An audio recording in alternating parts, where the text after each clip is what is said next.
Hello बच्चों, आज हम आपको बौद्ध धर्म का सेकंड क्लास ये सेकंड क्लास है।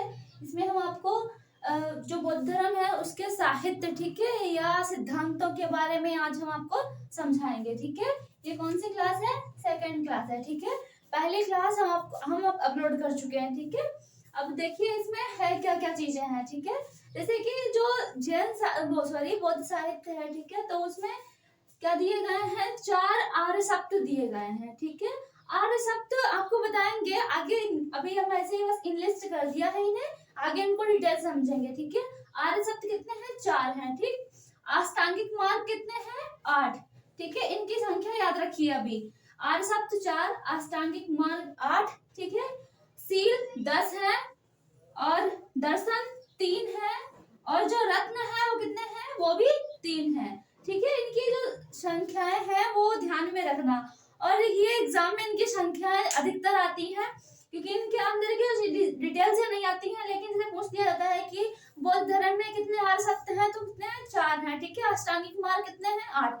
अष्टांगिक यानी कि 8। ठीक है, संस्कृत भाषा का शब्द है ना अष्टांगिक। उसके बाद में सील कितने? सील का मतलब होता है उपदेश। ठीक है, उपदेश समझ में आ गया। और दर्शन, ठीक है, जैसे कि इसमें आपको इसमें बताया, जैसे कि सील में पहले समझिए। सील में बताया गया है कि किस प्रकार से व्यक्ति को मतलब कि जीवन अपना व्यतीत करना चाहिए। जैसे कि चोरी नहीं करनी चाहिए, ठीक है, हिंसा नहीं करनी चाहिए, अहिंसा के रास्ते पर चलना चाहिए। जो जैन धर्म में 5 सिद्धांत थे, वही इसमें कितने हैं? 10 हैं। ठीक है, जैसे कि खाना भोजन समय पर करना चाहिए, असमय नहीं करना चाहिए, किसी की निंदा नहीं करनी चाहिए, लड़ाई झगड़ा नहीं करना चाहिए, वही हिंसा में आ जाता है। ठीक है, और जैसे कि बोल दिया कि असमय शयन कक्षा, मतलब कि जब व्यक्ति किसी से गुस्सा या ठीक है उसे कोई तकलीफ हो या रुष्ट हो, तो उसे शयन कक्षा पर यानी कि बिस्तर पर नहीं लेटना चाहिए असमय। ठीक, ये सब क्या है? आर्य, ये क्या है? शील है, सॉरी सील है। आर्य सप्त नहीं, ये क्या है? सील है। ठीक, और उसके बाद में दर्शन, ठीक है, इनके बारे में आपको बताएंगे। और जो रत्न है, ठीक है, रत्नों के बारे में हम आपको बताएंगे, जैसे कि धर्म, संघ शरण, जैसे कि आपने वो सुना नहीं होगा, संघ शरणम गच्छामि, धम्म शरणम गच्छामि, बुद्ध शरणम गच्छामि। ठीक है, तो वो क्या है? ये रत्न ही है। ठीक है, अब हम आपको डिटेल से समझाएंगे इसमें आर्य सप्त। ठीक है, आर्य सप्त हैं क्या, इनके बारे में हम आपको बताएंगे। ठीक, अब देखो बौद्ध धर्म के 4 आर्य सप्त। ठीक है, इसमें क्या क्या बताया गया? जैसे कि इसमें क्या है? पहला कौन सा है? दुख। ठीक है, जो गौतम बुद्ध थे उन्होंने बताया कि दुख संसार में है। ठीक है, दुख सभी के पास है, ऐसा कोई व्यक्ति नहीं है जिसके पास दुख ना हो। ठीक है, अब उसमें दूसरा क्या बताया उन्होंने? दुख समुदाय, यानी कि दुख का कारण भी है, क्योंकि किसी ना किसी कारणवश ही तो इंसान को दुख होता है, या कोई भी जीव है उसे दुख होता है, चाहे वो इंसान हो, जानवर हो, पेड़ पौधे, पशु पक्षी, कुछ भी हो। दुख तो हर व्यक्ति के जीवन में है, लेकिन उसका कारण है। अगर वो कारण ही ना हो तो दुख नहीं होगा किसी को। जैसे कि कोई भी इंसान, जैसे हम ही हैं, हमको भी दुख है, क्योंकि हमें पता है कि हाँ वीडियो भी बनाना है, ठीक है, अपलोड भी करना है, उसे कॉलेज भी जाना है, अपनी स्टडी भी कंप्लीट मतलब कंटिन्यू करनी है। तो ये सब क्या है? ये तकलीफ ही तो एक इंसान को, ऐसे ही आपको पता नहीं हजारों तकलीफ होंगी, एक दिन में पता नहीं नई नई समस्याएं मतलब खड़ी हो जाती है सामने आकर। तो ये क्या है? दुख है। ठीक है, और दुख का कारण क्या है? क्योंकि हमें आगे सक्सेस को पाना है, यही तो दुख का कारण है। लेकिन ये तो अब तो ये आम हो गया है, लेकिन उनके जो अनुसार क्या था कि दुख है, दुख का कारण है, और दुख का निवारण भी है। तो दुख निरोध में क्या बताया है? दुख का निवारण भी है, यानी कि पहला दुख सबके जीवन में है, दूसरा दुख समुदाय यानी कि दुख का कारण है। ठीक है, इसका मतलब होता है कारण। ठीक है, दुख का कारण भी है और दुख का निवारण भी है। निरोध यानी कि निवारण, उसका इलाज भी है। जैसे कि अगर आपको, जैसे कि मान लो कि हमें ये जो पानी है या इस मुकाम तक पहुंचना है, तो उस मुकाम तक पहुंचने के लिए हमें दुख के रास्ते मतलब हजारों रास्ते मतलब गुजरने पड़ते हैं, कि हाँ बहुत तकलीफें आती हैं। तो वो क्या है? दुख, दुख है ना। दुख का कारण क्या है? कि हमें सक्सेस को पाना है या अपना जो लक्ष्य है उसे प्राप्त करना है। तो और दुख का मतलब निवारण भी है। निवारण कैसे होगा? अगर हम उस लक्ष्य लक्ष्य तक पहुंच जाएंगे तो वो क्या है, निवारण है, ठीक है। और दुख निरोधागामिनी, ये निरोधागामिनी क्या है, मतलब ये इससे किस प्रकार से छुटकारा पाया जाए, किससे, दुख से, ठीक है। यानी कि गौतम बुद्ध के अनुसार दुख से किस प्रकार से छुटकारा प्राप्त किया जाए, ये क्या है, एक रास्ता है, ठीक है। यानी कि पहले दुख है, दुख का इलाज भी है, दुख का पहले दुख है, दुख का कारण भी है, ठीक है, दुख का इलाज भी है, और इस इलाज का रास्ता भी है, ठीक है। यानी कि उसकी कोई डोज भी है, वैक्सीन भी है, समझ में आ गया। तो ये क्या है, दुख निरोधागामिनी, ये क्या है, दुख का एक, दुख से छुटकारा पाने का एक रास्ता भी है हर मनुष्य के पास। इसीलिए कहते हैं कि अगर कोई भी तुम्हारे पास समस्या खड़ी हो तो उससे भागना नहीं चाहिए, उससे उसका सामना करना चाहिए, नहीं आगे डट करके कि नहीं अरे 2-3 मिनट की या 2-3 घंटे की, 2 दिन की, 2-3 दिन की, बस ज्यादा तो नहीं समस्याएं खड़ी हो सकती ना, कभी ना कभी तो घटेंगी, इसीलिए भागना नहीं चाहिए। और ना ही अपनी जो थिंकिंग को अपोजिट डायरेक्शन में ले जाना चाहिए। जैसे कि मान लो अगर ये छोड़ देंगे, जैसे हमें हमारे सब्सक्राइबर नहीं बढ़ रहे, ठीक है, तो हम, मेरा माइंड डिस्टर्ब हो जाएगा कि अरे नहीं बढ़ रहे तो छोड़ो इसे, तो ऐसा नहीं करना चाहिए, ठीक है। ये जो मतलब सहनशीलता है ये अपने अंदर बनाए रखनी चाहिए, तभी तो आगे जाके आपको, वही तो रास्ता है ना आगे बढ़ने का, समझ में आ गया। ये क्या है, आर्य सप्त है चार, ठीक है, नहीं दुख है, दुख का कारण है, दुख का निवारण भी है, और दुख का निवारण जो है वो किस प्रकार से होगा उसका रास्ता भी है, समझ में आ गया, किसके, गौतम बुद्ध के अनुसार, ठीक है। अब उसके बाद में समझिए 3 रत्न, ठीक है, यानी कि जो बौद्ध धर्म है, बौद्ध धर्म में इन 3 रत्नों को मुख्य माना गया है, ठीक है, यानी कि यही 3 रत्न है।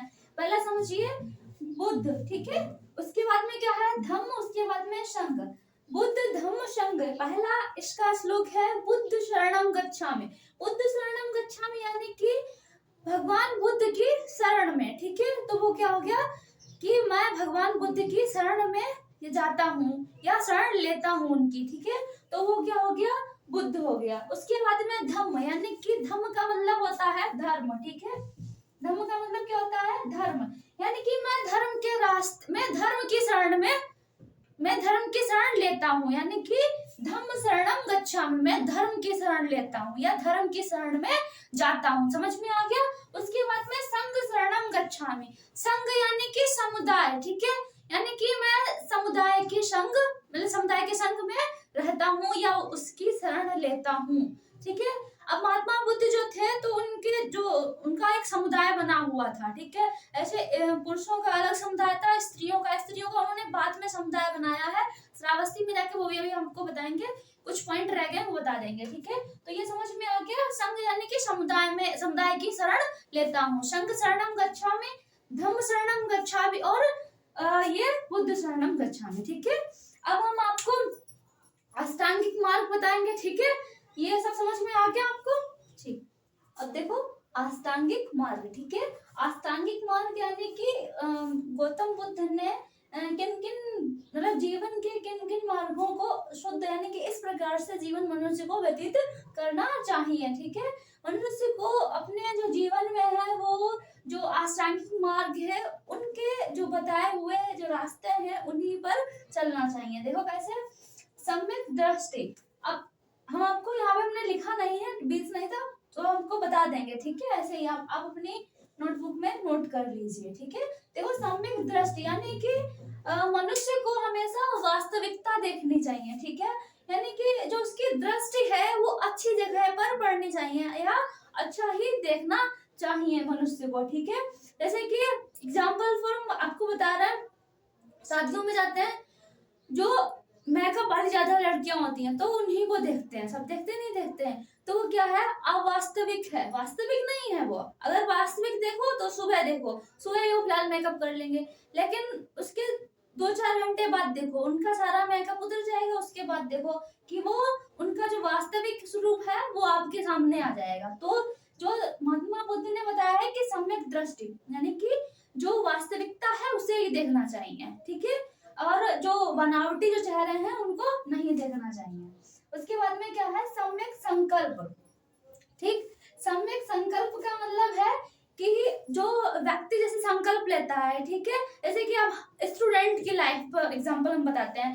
आज बोल दिया कि नहीं आज हम पढ़ेंगे, किसी ने मोटिवेट कर दिया, हम मोटिवेशनल वीडियो देख लिया, नहीं आज से हम पढ़ना स्टार्ट कर देंगे। बस वो मोबाइल जैसे ही रखा, कॉपी या किताब उठाई, 2-3 मिनट पेज पलटे, देखे, बस जो उनका जो मोटिवेशनल अंदर का था वो उसका टाइम फिक्स हो गया, सब निकल गया अलग। अब हटो, फेंको और फिर से मोबाइल उठा लो।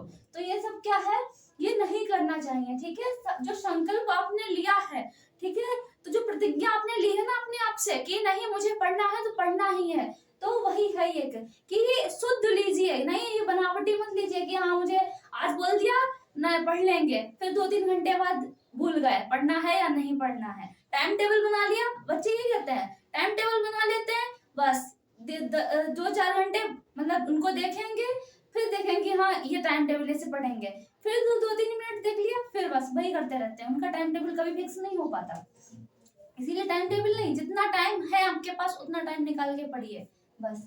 उसके बाद में देखो सम्यक संकल्प, यानी कि जो आपका जीवन है वो वास्तविक जिए, ना कि बनावटी, ठीक है। उसके बाद में क्या है सम्यक वाक।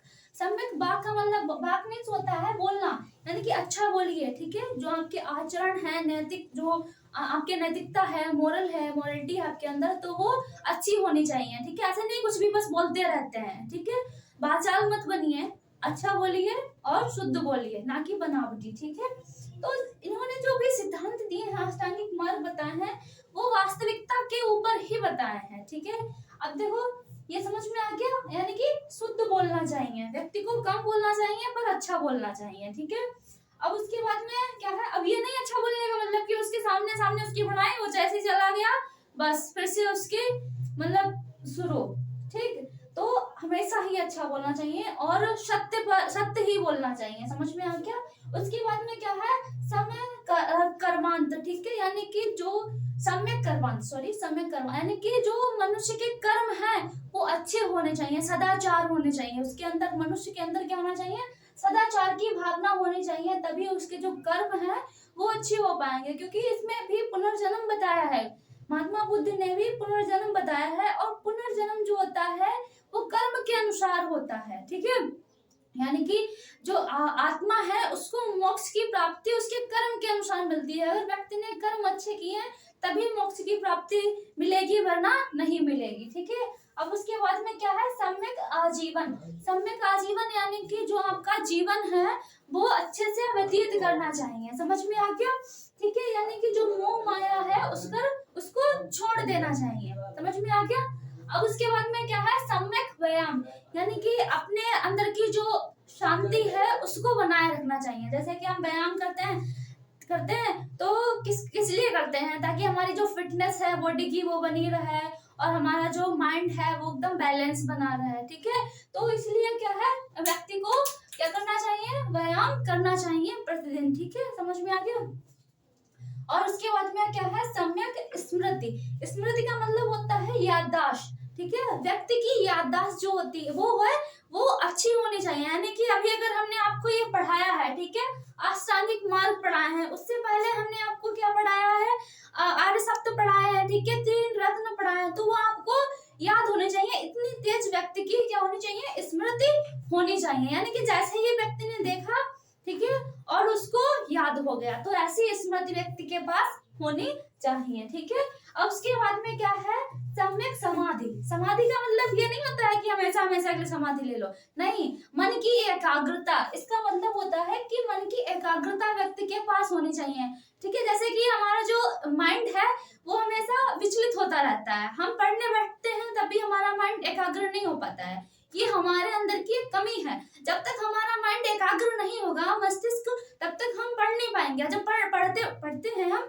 तो हमारा माइंड जो है डाइवर्ट होता रहता है, वो क्या है एक कारण है, ठीक है। और उसी अपने माइंड को अगर एकाग्र कर लिया तो बस जैसे ही हमने एक चैप्टर पढ़ा वो हमें याद हो जाएगा। ये होना एक स्टूडेंट की लाइफ में बहुत जरूरी है, समझ में आ गया।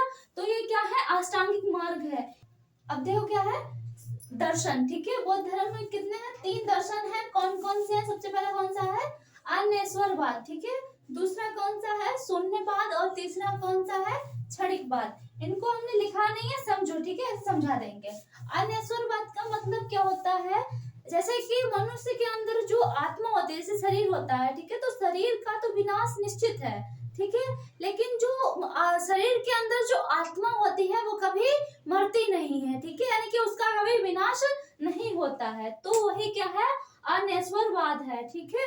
उसके बाद में क्या है, शून्यवाद। शून्य का मतलब होता है खाली, ठीक है, यानी कि महात्मा बुद्ध के अनुसार जो ये संसार है वो क्या है, शून्यवाद है, यानी कि खाली है, बस इसमें कुछ नहीं है, ठीक है, यानी कि मनुष्य को जो अपना जीवन है वो किसी की सेवा में व्यतीत कर देना चाहिए, ना कि अपने लिए जीना चाहिए। समझ में आ गया, यानी कि मोह माया को त्याग करके, क्योंकि संसार में जब कुछ है नहीं तो मोह माया भी क्या है, कुछ नहीं है मनुष्य के लिए, ठीक है, तो वही यानी कि जो संसार है वो खाली है क्षणिक भर के लिए। क्षणिक वो आगे है सिद्धांत, लेकिन शून्य का मतलब होता है खाली, ठीक है, यानी कि ये जो संसार है वो मनुष्य के लिए एक खाली मतलब पिंजरा है, यानी कि जब मनुष्य की मृत्यु हो जाएगी बस उसी दिन सब खत्म, ठीक है। उसके बाद में क्या है, क्षणिकवाद, यानी कि जो क्षणिकवाद का मतलब होता है जो किसी भी कोई भी पदार्थ है या कुछ भी है तो वो क्या है, क्षणिकवाद, क्षणिक यानी कि कुछ टाइम के लिए है बस, और उसका आगे के लिए कुछ नहीं है, उसका अस्तित्व भी खत्म हो जाएगा थोड़े दिनों के लिए, कुछ समय के लिए। समझ में आ गया, तो वही क्या है, क्षणिकवाद है, ठीक है। अब उसके बाद में समझिए बौद्ध ग्रंथ, ठीक है, 3 प्रमुख बौद्ध ग्रंथ हैं, उनके बारे में समझिए। पहला कौन सा है, सुत्त पिटक। सुत्त पिटक जो है ये प्रथम है, ठीक है, प्रथम, ठीक है, यह सबसे बड़ा भी है, ठीक है, सबसे बड़ा, ठीक है। इसमें क्या बताया गया है, सुत्त पिटक में बुद्ध के उपदेशों व संवादों का संकलन है, यानी कि जो बुद्ध के जो उपदेश है, भगवान बुद्ध ने जो उपदेश दिए हैं मतलब भ्रमण करते समय, तो वो क्या है, इसमें सुत्त पिटक में संकलित है। समझ में आ गया, यानी कि इकट्ठा है। उसके बाद में क्या है, विनय पिटक। विनय पिटक ये मध्यम मतलब ग्रंथ है, समझ में आ गया, ये सबसे बड़ा है। उसके बाद में मध्यम कौन सा है, विनय पिटक। विनय पिटक में क्या बताया गया है, जो बौद्ध संघ के आचार एवं विचारों को इसमें संकलित किया गया है, ठीक है, यानी कि जो बौद्ध संघ था, ठीक है, जैसे एक समुदाय महात्मा बुद्ध ने संघ बनाया था, ठीक है, तो उसमें जो अपने अपने विचार थे, ठीक है, विभिन्न भिक्षुओं के जो विचार थे तो वो किसमें है, विनय पिटक में संकलित है, ठीक है।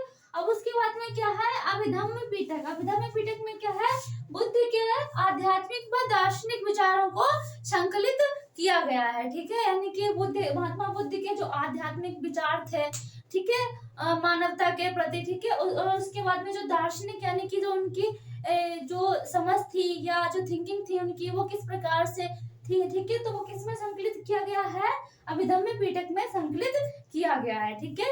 इसको मोगली बुद्धिस्ट ने मतलब इसको संकलित किया है, और जो सुत्त पिटक है इसे आनंद उनके प्रिय शिष्य थे, तो इसे आनंद ने संकलित किया है, ठीक है।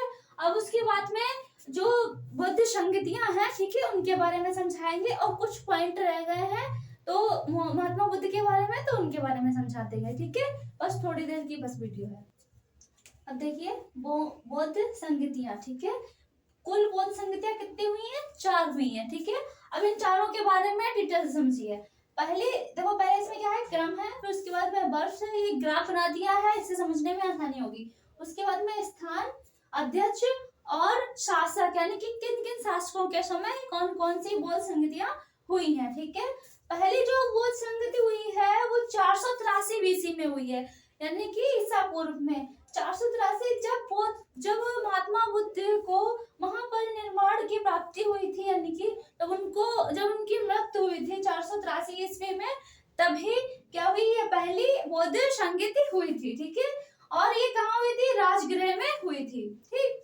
और इसके अध्यक्ष कौन थे, महाकश्यप इसके क्या थे, अध्यक्ष थे, और ये किस शासक के समय हुई थी, अजातशत्रु जो था वो हर्यक वंश का शासक था, ठीक है, ये किसका था, हर्यक। अभी यही आगे महाजनपदों के बारे में पढ़ाएंगे, तो बस यही डिटेल से आएंगे, इन राजाओं के बारे में समझेंगे, ये आपको समझ में आ गया। अब उसके बाद में क्या है, दूसरी, ठीक है, दूसरी कब हुई थी, 383 में। देखो पहले कब हुई थी, 483 बीसी में, दूसरी 383 बीसी में, ठीक है, ये कहाँ हुई थी, वैशाली में हुई थी। और जो इसके अध्यक्ष है वो कौन है, सावक मीर है, ठीक है। और ये किस राजा ने कराई थी, काला अशोक ने कराई थी, ठीक है। ये शिशुनाग वंश का शासक था, कौन, काला अशोक, ठीक है। अब उसके बाद में देखिए तीसरी बौद्ध संगति, जो तीसरी बौद्ध संगति है वो 250 ईस्वी में हुई थी, ठीक है। उसके बाद में क्या है, यहाँ ये कहाँ हुई थी स्थान, ठीक है, पाटलिपुत्र यानी कि पटना बिहार में हुई थी। ये तीनों बिहार में, राजगिरी भी बिहार में है, वैशाली भी बिहार में और पाटलिपुत्र भी बिहार में, ठीक है। और ये किसने कराई थी, अध्यक्ष कौन थे इसके, मोगलीपुत्र थे, ठीक है, इसके अध्यक्ष। और शासक कौन था उस समय, अशोक। अशोक के समय ये तीसरी बौद्ध संगति हुई थी, क्योंकि ये राजा भी पूछे जाते हैं, यानी कि पहली बौद्ध संगति है वो किस राजा के समय हुई, तो अजातशत्रु के समय है। दूसरी कौन सी, किस शासक के समय, तो काला अशोक के समय हुई है। और तीसरी अशोक के समय, चौथी पहली ईस्वी में हुई है, ठीक है, पहली ईस्वी। बाकी ये सब ईसा पूर्व में हुई है, ये ईस्वी में हुई है। प्रथम ईस्वी स्टार्ट होते यानी कि एडी में हुई है ये बौद्ध संगति, ठीक है। ये कहाँ हुई, कुंडलबन। कुंडलबन कहाँ है, कश्मीर में है, ठीक है, कश्मीर। ये कहाँ हुई है, कश्मीर में हुई है, ठीक है, कुंडलबन में हुई है। तो इसके अध्यक्ष है वो कौन है, वसुमित्र है, ठीक है, वसुमित्र है, सॉरी वसुमित्र, ठीक है।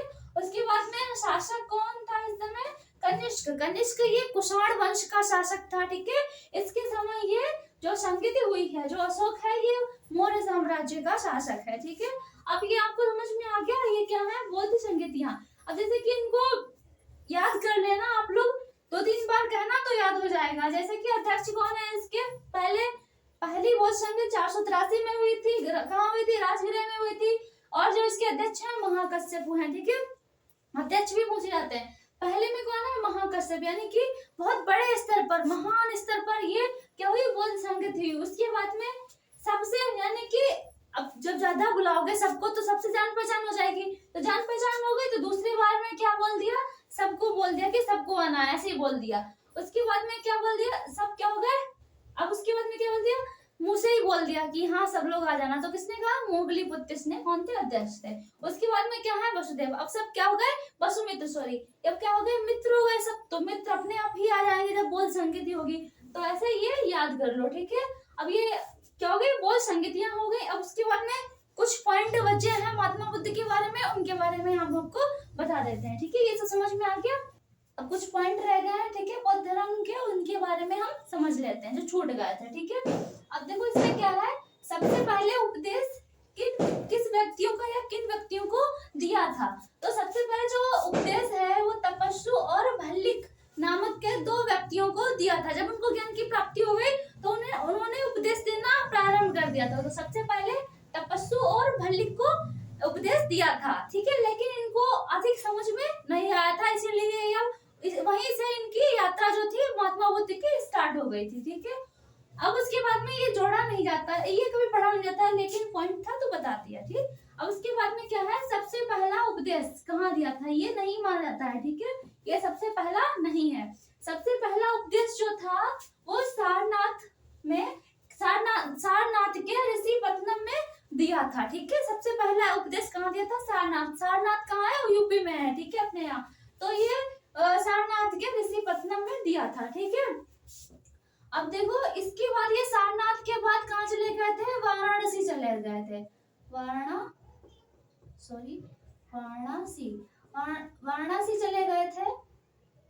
चले गए थे। वाराणसी में इन्होंने बौद्ध भिक्षु संघ की स्थापना की थी, ठीक है। तो सबसे पहले बौद्ध भिक्षु संघ की स्थापना कहाँ की थी, इन्होंने वाराणसी में की थी, ठीक है, बौद्ध भिक्षु, ठीक है, भिक्षु संघ की स्थापना। भिक्षु कौन होते हैं, जो मतलब महात्मा बुद्ध की शरण में चले जाते हैं, ठीक है, तो वो क्या कहते हैं, भिक्षु कहलाते हैं। तो वाराणसी में ही इन्होंने क्या किया था, बौद्ध भिक्षु संघ की स्थापना की थी, ठीक है। अब उसके बाद में क्या है, सबसे ज्यादा उपदेश कहाँ दिए थे, श्रावस्ती में दिए थे, ठीक है, सबसे ज्यादा उपदेश श्रावस्ती में। अंतिम उपदेश भी कहाँ दिया था, श्रावस्ती में ही दिया था, ठीक है। और सर्वाधिक वर्षावास, जो भिक्षुओं का जो सर्वाधिक वर्षावास या महात्मा बुद्ध का सर्वाधिक जो वर्षावास था, वर्षावास का मतलब होता है कि जब वर्षा होने लगती है तो बस वही अपना मतलब जो डेरा है वो जमा लेते हैं, ठीक है। तो उसे जो वहां रहते हैं जिस बिहार में, ठीक है, तो उसे वेलुवन बिहार कहते हैं, ठीक है। तो ये कहाँ रहते, सबसे ज्यादा वर्षावास इनका कहाँ रहा, श्रावस्ती में रहा, ठीक है, श्रावस्ती में रहा इनका सबसे ज्यादा वर्षावास, ठीक।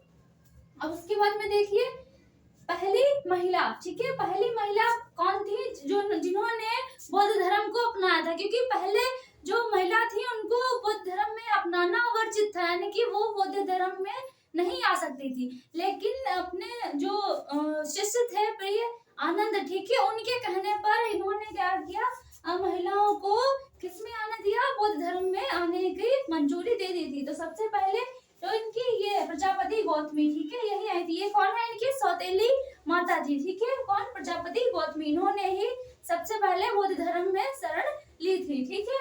अब जो बौद्ध धर्म में जो भिक्षुणी संघ है, यानी कि जो स्त्रियों का जो संघ बना, ठीक है, तो वो वैशाली में बना था, ठीक है, आनंद के कहने पर, अपने जो शिष्य था आनंद, उसके कहने पर वैशाली में इन्होंने जो महिलाओं का, यानी कि बौद्ध भिक्षुणी संघ की स्थापना की थी, ठीक है, ये समझ में आ गया। और एक पॉइंट रह गया है, एक पॉइंट है कि जो इनका जैसे कि इनकी जो मृत्यु हुई, ठीक है, मृत्यु, पहले जन्म, ठीक है, लिख दे रहे हैं मेरे पे, जन्म, उसके बाद में ज्ञान की प्राप्ति, ज्ञान प्राप्ति, ठीक, और मृत्यु, ठीक है, मृत्यु। तो ये तीनों जो व्यक्ति के जीवन में सबसे महत्वपूर्ण चीजें होती हैं, जो महात्मा बुद्ध के जीवन में सबसे महत्वपूर्ण घटनाएं थी, वो तीनों वैशाखी पूर्णिमा के दिन हुई है, ठीक है, कब हुई है, वैशाखी पूर्णिमा, ठीक है, पूर्णिमा के दिन ही हुई है, ठीक है, यानी कि ज्ञान की प्राप्ति, पहले जन्म, फिर ज्ञान की प्राप्ति और मृत्यु, ठीक है। इसीलिए जो वैशाखी पूर्णिमा है उसे बौद्ध पूर्णिमा के नाम से भी जाना जाता है, ठीक है। अब बस आज जो बौद्ध धर्म है उसका मतलब वो चैप्टर समाप्त हो गया है।